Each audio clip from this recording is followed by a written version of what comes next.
Welcome to another series of our talk about the home. Today, I'll be looking at what I title Things to Look Out For When Choosing a Life Partner. There's a common saying that life begins after marriage. When a man or a woman is married, or when a man decides to take the bull by the horn to get a partner, or the woman agrees to marry a man, life begins at that moment. And who you marry determines the kind of life you're going to live. The person you decided to live the rest of your life with will form the kind of life you eventually live. And so that is why it's so important that when you want to choose a partner, you must look very carefully. And what are some of the basic things that you must put in place and you must look out for in choosing a life partner? Number one, you must pray. Prayer is key. It's in prayers that you can be directed by God. The only means we can communicate with God is actually when we have our devotions with Him. We pray, we seek His face. So don't fail to seek God's face when it comes to the issue of you choosing a life partner. It's very important. Take time to pray. Take time to know what God is saying. And you should be able to develop a relationship with God to the extent that you know when God speaks to you, when God talks to you, how He deals with you. And so it will help you to choose the right person, or the person fit for you, that can actually make your life very interesting and peaceful. Secondly, you should be able to know if the person you want to marry is compatible with you. Are you two compatible? Compatibility has to do with if the two of you have the same value system. Your value system should at least be compatible, not you reasoning to A and your partner is reasoning to B. You should be able to have same value system over issues, over things, over what surrounds you. Share the same interest. Yours have similar goals and have the ability to communicate effectively. The person that you want to choose, can you communicate effectively with the person? Are you sure you are compatible in discussions, in talks, in relating, in communicating? So it is vital that you must be compatible with that person that you want to live the rest of your life with. And thirdly, you must choose a partner who respects your personality. Don't choose someone that is ashamed to introduce you to his friends, or she is ashamed to introduce you to her friends or her colleagues. It's of essence and of importance that you choose someone who indeed values you, who respects you, who is proud of who you are. Don't marry someone that is ashamed of you. Don't marry someone that is not proud to introduce you or even go out with you. There are some men, when they want to go out, they will say, no, their wife shouldn't follow them. They rather even want to go ahead and say, okay, become me. They can't even go together because they are ashamed. They are not proud of who their spouse is. Let that not be your person. Marry someone that you are proud of, that you can respect. They say respect is reciprocal. Someone that you can respect, and the person in turn will respect you. Not someone that will downplay you, that makes you feel worthless, or that make you feel even what you are doing, your career, anything means nothing, or whatsoever you are doing is not of importance, wants to run you down every time. No. If those are the things you are getting, you are not in the right place. So you must be able to get someone or choose a partner that is proud of your personality, that respects you, that you can respect, and also you feel totally comfortable around with. Someone that whenever the person is around, you feel this peace, this serene, and you are proud to be around that person. And fourthly, look out for a partner with the same belief system These have brought so many issues in home. There are so many men, when they want to marry, they will promise the lady, oh, in fact, any place you want us to go to worship, any place you want us to be visiting, I will follow you. But after the marriage, they forget about what they have promised. Some have said, oh, in course of courtship, they've agreed, by the time we get married, I will leave this my church, I will come to your church. Or you will leave your church, you will come to my church. They will agree, fine. Then after the marriage, come and perform what you have agreed. They don't want anymore. And this has brought a whole lot of issues. It has broken down homes. It has taken away the peace of home. As little or insignificant it may look like. Some will say, oh, I'm a Catholic. This one will say, oh, I'm a Baptist. This one will say, I'm an Anglican. This one will say, oh, I'm from Suzuzu Church. I don't think I can live anymore. So why don't you check yourself? So if you're out there listening to me and you have this kind of habit, please, when you are in courtship, be sincere, be serious. Don't take those words for granted. If you promise your partner that as you get married, you both are going to be worshiping in a particular church, please keep to it.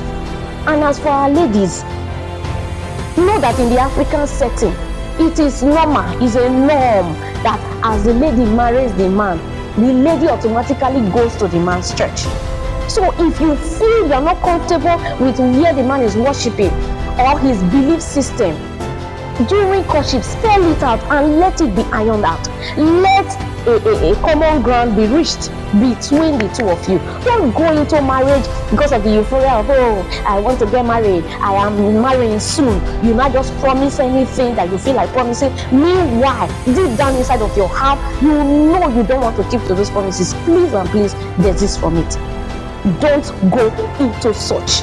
I beg of you, if you want the best of your home, if you want the peace of your home, if you want the best of the marriage you are going into, you must consciously and deliberately be careful of your words, of what you are saying, of what you are promising your partner. Look out for a partner with the same belief system. Don't marry with a view to convert your partner. Some will say, by the time I marry him, after I marry now, I'm going to convert him. You can't convert anybody. It is only God. It is only the Spirit of God that can convert someone. So it's not by your power, it's not by your beauty, it's not by your intelligence. It's something that you both need to look into critically. And another point is, in choosing a partner, find out the razor factor of yourself and the person you want to choose as your partner. How much of the genotype of the person you want to choose as a partner have you know about? So it's vital that in choosing a life partner, yes, we profess faith, but there are some key things that we need to work with. Knowledge is key. If you must exercise faith, then you too must know the basis of what ties the two of you together. There shouldn't be any cause of pretense whatsoever between the two of you. So you should know the razor factor of your partner and yourself, the blood group, the genotype, the potency status of the man, the fertility status of the woman. Marriages have gone down the drain. I mean, broken down, shattered, because they later found out that one out of the two didn't reveal what their health status really was. And it's a good ground for divorce, yes. In a situation where you are impotent as a man, which you already know of before marriage, and you never made it known to your partner, is a good ground for divorce. So you must watch it. You should be able to find out. So don't just be carried away about, oh, I want to get married. Find out the health status. Don't be too religious or shy. Some places, in fact, it's the ladies are even the problem. The ladies are the problem. They are not bold enough. When the person is coming, they are afraid of losing the guy. They say, if I ask him now that we should go and do a test to check his potency, he may get offended. If he wants to be offended, let him be offended and go. So you must be bold enough during courtship to say, please, we need to go and conduct this test. And when you are going to conduct those tests, don't hide anything. Don't go and connive with doctors. Don't go and mix water with your urine or with your blood so that they can't get the accurate results, because a lot of things are happening. So we go, they have already know what they want to do. They will go there, go and mix some things and get a fake result, just to dilute it. It will bring out the actual result. So if you're into such acts and practices, please desist from it. When is the time to make this decision about life partner is between life and death.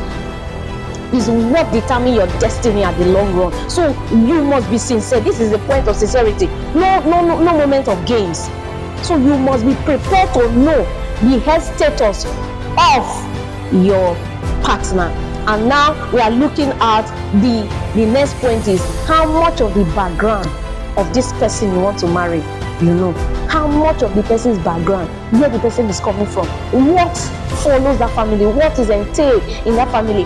Not after you marry the person you will not say, oh, in fact, now that I know that this is your background, I won't allow you go and mingle with them again. In fact, I'm going to take you away, far away from them. It is wrong for you to cut off someone just because you marry the person. So you must go and find out the background about the person as at when you are just coming, before you go too deep that you can't say no anymore. Please go and dig deep. Go and find out the background of this person. Can you accept the person? Can you accept his family? In fact, do you really feel that you can accept the person wholeheartedly? Some they will marry after marrying. If the man say, oh please, I need to go and visit my people, the woman will say, please go alone. I don't want those your people, they are witches and ways, I'm not going. Or you will never take out time as a man to relate with your wife's people, or you just seize your wife, you hold her bound, you look for every means to manipulate her, not to relate with her people. That is devilish. We must desist from such act. Marriage brings people together, brings families together. It's a union that extends to family. So you can't cut someone off from his or her root just because you are married to the person. So go and find out before you tie the knot, before you are eventually married. Go and find out what's the background of that partner you are about to pick. And also, is your partner sexually attracted to you? This has pushed so many men outside. This has pushed so many women outside. So when you are picking a partner, it's vital. It's also of importance that the person is sexually attracted to you, that you feel comfortable with, to avoid cheating, to avoid going out, to avoid going about to hook around or finding peace elsewhere. You hear some funny stories of men after they are legally married. You see them spending more time with other women that are either married to someone else or that are not even married, and they will open their mouth to say they found more peace with those people. Where have you been since that you could not go and find that person to have peace with? After you have lured this into the marriage, you have married her, you now abandon her there and say you find peace elsewhere. You better come back. So at the point of making the decision, find out, is this person sexually attracted to me? Is there anything that will make me to be sexually attracted to someone else? And let's assume that you've already made the mistake. Think of how you will build your partner to that level of expectation that you want, rather than going out to cheat on your partner, or you go out and say you are going to look for peace elsewhere. Please make sure before you make that decision, finally check if the partner is sexually attracted to you. Then choose someone who is open to counsel. When you are cutting about making that decision, you ask yourself, is this person open to counsel? Is this someone that you could tell that, look, this thing is good or this thing is not good? You'll be able to air your mind. You'll be able to freely make contributions. And the person is ready to learn and unlearn habits that are wrong. There are some partners, their spouse can't tell them that, look, this thing is wrong. The moment they point out their weakness, oh, it's a big offense. So their partner will rather keep quiet or allow them to go on with the way they choose. No, choose someone that is ready to learn, unlearn, teachable. Someone that is ready to heal, to counsel. at every point in time. Then also go for someone with a good character, with strong will. There's a common saying that a bad character is like a flat tire. It won't take you anywhere. So if you are choosing a partner, look out for the character of that person. No matter how beautiful the lady may be, no matter how handsome the man may be, if he does not have good character, if he does not have good attitude, it will affect you in the long run. So you must look out for someone that is of good character when you want to marry. Good character traits. Somebody that has integrity, that is honest, someone that is kind, generous, and moral, has a good moral courage, moral standing. Don't marry someone that is stingy. In fact, that person will want that everything you forget should be for just you and herself or himself alone.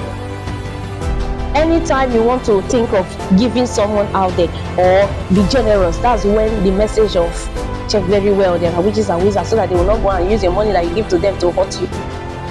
Please check for the character of the person with regard to giving, with regard to generosity, because these issues bring so many of the problems we are seeing in marriage. The man will want to give, but the woman will say, oh no, you must not give. And for peace to reign, maybe the man will not be living a shadow of himself. And it's possible he is the type that always have joy when he gives or when he shares, but the wife won't allow him. Or the man is the stingy type, the woman is the generous type. So please look out for good characters, good quality, integrity. Someone that if you say yes, yes is yes. Someone that if you say no is no. Someone of strong will. Someone that is ready to make change, make amends, to do the best out of him or her. And another point is, choose a partner who is independent, a partner that can stand on his or her own to make decisions. Don't marry a man that will wait for the decision of his father or the decision of his mother before he can actually have his own decision. He cannot decide on his own. There is nothing. There are some families that these are the issues they are having. The man is not in charge of the house. His in-laws, the father or the mother, that decide what happens in that home. Even if they want to buy land, the parents must decide. If they want to build the kind of house they build, the parents must come in and say or decide what they should do before they can do it. If they want to buy a car, the boys' parents must be aware. They will decide the kind of car, when it should be bought, how it should be bought, who to buy it, who to drive it, who not to near it. Ah, my God. Get a partner that can have independent will. That shows maturity to have a home. And as a woman, don't bring the decision of your parents to your husband's house. Don't bring the decisions of your family to your husband's house. No. The two of you should be able to agree on something. Two of you should have independent will. So when you are dating someone or you are going out with someone about marrying, you are trying to choose a partner, look at, is this person independent? Does he have a will of his, her own, his own mind to decide over issues? Or he will allow neighbors to come and influence what you want to do, or people to come and influence? No. Their finances, how do they run their finance? Look out for those things. Does he say, oh no, I cannot touch this money until my mommy say, or until my daddy say, or until my uncle say? No. Independent will should be looked out for to avoid stories that touch.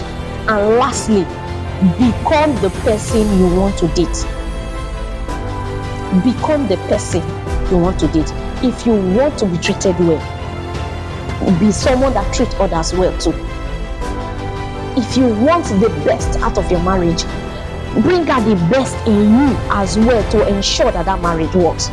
You can't say you want a beautiful bride, a wonderful marriage, and you are not creating a peaceful environment for that marriage. You can only get the best out of a beautiful place when you put in the best into that place as well. So you must be the person you want to date and move with someone who makes you a better person. The person that you are with, does the person bring the best out of you?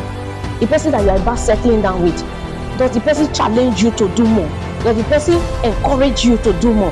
Does the person encourage you to get the best of you out of you? All the person is after is how to bring you down, or how to compete with you. There are some partners that will rather compete with the progress of their partner. If their partners are rising, if their partners are doing well, if their partners are even becoming to limelight, or they are making money, or they are doing very well, they feel so intimidated. They feel so left behind. No, you should be able to chase the successes of your spouse. See it as a joint venture. See it as a work that the two of you are doing together. And the Bible has said it. It said two now becomes one. So whatsoever progress your partner is making is as a result of the fact that you are there. So see it from that angle, see it from that light, that you make progress, or your partner make progress because you are there. So don't feel left behind. Don't allow inferiority complex coming. Don't feel less of yourself. Rather, be proud, because two of you are now one, and that is why your partner is able to make this progress. Not having an unhealthy competition in your home. Say, oh, this one that my wife is everybody now is calling her like this, or she's making money like this, maybe she won't even respect me. That's a lie from the pit of hell. Celebrate the success of your spouse. Celebrate the achievements of your husband. Yes, there's a common saying that behind every successful man there is a woman. The saying also applies to the woman, that behind every successful woman there is a man. So I want you to see from that angle when you are going into marriage, and the Lord will bless you really good. I pray that each of these points will strengthen you, will make you have a better home, a godly home, a peaceful home, and a joyful home. Thank you very much for watching. Bye.